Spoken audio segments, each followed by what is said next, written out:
അധ്യായം 33. സാഹസം അനുഭവിക്കാതെ സാഹസം ചെയ്യുകയും നിന്നോടാരും ദ്രോഹം പ്രവർത്തിക്കാതെ ദ്രോഹം പ്രവർത്തിക്കുകയും ചെയ്യുന്നവനെ നിനക്ക് അയ്യോ കഷ്ടം. നീ സാഹസം ചെയ്യുന്നത് നിർത്തുമ്പോൾ നിന്നെയും സാഹസം ചെയ്യും. നീ ദ്രോഹം പ്രവർത്തിക്കുന്നത് മതിയാക്കുമ്പോൾ നിന്നോടും ദ്രോഹം പ്രവർത്തിക്കും. യഹോവേ, ഞങ്ങളോട് കൃപയുണ്ടാകണമേ. ഞങ്ങൾ നിന്നെ കാത്തിരിക്കുന്നു.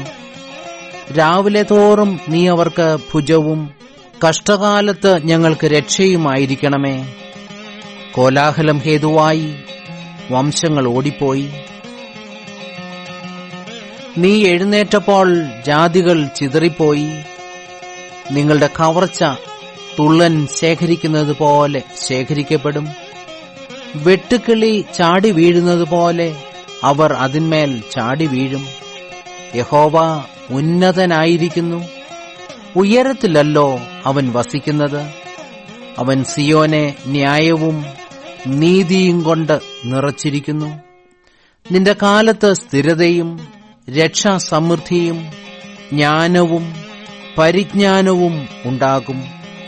യഹോവ ഭക്തി അവരുടെ നിക്ഷേപം ആയിരിക്കും. ഇതാ, അവരുടെ ശൗര്യവാന്മാർ പുറത്ത് നിലവിളിക്കുന്നു. സമാധാനത്തിന്റെ ദൂതന്മാർ അതിദുഃഖത്തോടെ കരയുന്നു. പെരുവഴികൾ ശൂന്യമായി കിടക്കുന്നു, വഴിപോക്കർ ഇല്ലാതെയായിരിക്കുന്നു. അവർ ഉടമ്പടി ലംഘിച്ചു, പട്ടണങ്ങളെ നിന്ദിച്ചു. ഒരു മനുഷ്യനെയും അവൻ ആദരിക്കുന്നില്ല.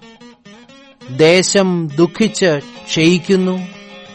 ലെബാനോൻ ലജ്ജിച്ച് വാടിപ്പോകുന്നു. ശാരോൻ മരുഭൂമി പോലെ ആയിരിക്കുന്നു. ബാശാനും കർമ്മേലും ഇലപൊഴിക്കുന്നു. ഇപ്പോൾ ഞാൻ എഴുന്നേൽക്കും. ഇപ്പോൾ ഞാൻ എന്നെ തന്നെ ഉയർത്തും. ഇപ്പോൾ ഞാൻ ഉന്നതനായിരിക്കും എന്ന് യഹോവ അരുളിച്ചെയ്യുന്നു. നിങ്ങൾ വൈക്കോലിനെ ഗർഭം ധരിച്ച് താളടിയെ പ്രസവിക്കും. നിങ്ങളുടെ ശ്വാസം തീയായി നിങ്ങളെ ദഹിപ്പിച്ചു കളയും. വംശങ്ങൾ കുമ്മായം ചുടുന്നതുപോലെ ആകും. വെട്ടിക്കളഞ്ഞ മുള്ളുപോലെ അവരെ തീയിലിട്ട് ചുട്ടുകളയും. ദൂരസ്ഥന്മാരെ, ഞാൻ ചെയ്യുന്നത് കേൾപ്പീൻ. സമീപസ്ഥന്മാരെ, എന്റെ വീര്യപ്രവർത്തികൾ ഗ്രഹിപ്പിൻ. സിയോനിലെ പാപികൾ പേടിക്കുന്നു. വഷളന്മാരായവർക്ക് നടുക്കം പിടിച്ചിരിക്കുന്നു. നമ്മിൽ ആർ ദഹിപ്പിക്കുന്ന തീയുടെ അടുക്കൽ പാർക്കും?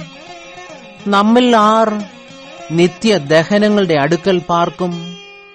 നീതിയായി നടന്ന് നേർ പറയുകയും പീഡനത്താൽ ഉള്ള ആദായം വെറുക്കുകയും കൈക്കൂലി വാങ്ങാതെ കൈ കുടഞ്ഞു കളയുകയും രക്തപാതകത്തെക്കുറിച്ച് കേൾക്കാതെ വണ്ണം ചെവി പൊത്തുകയും ദോഷത്തെ കണ്ട് രസിക്കാതെ വണ്ണം കണ്ണ് അടച്ചുകളയുകയും ചെയ്യുന്നവൻ, ഇങ്ങനെയുള്ളവൻ ഉയരത്തിൽ വസിക്കും.